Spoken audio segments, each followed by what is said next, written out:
Maddie Trump. Yeah. I just wanna go home. Yeah.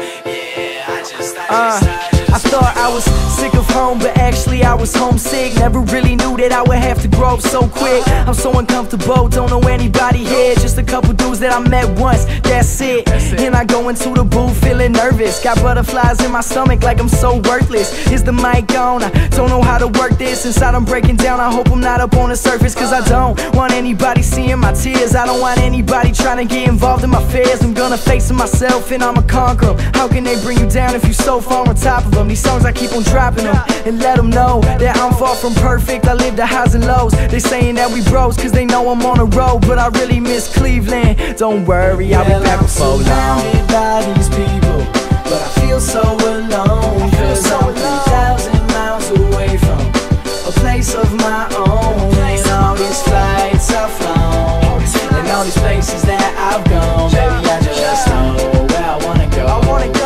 Yeah, I just I'll be out in Santa Monica, chilling on the beach, or I'll be up in New York, walking through the streets. But no matter where I travel, you know I'd rather be with my boys in my city, yeah, that's CLE. But I'm blowing up so quick, I'm never really home. I just don't have that same time for you anymore. Between all the recording, the women in the shows, I would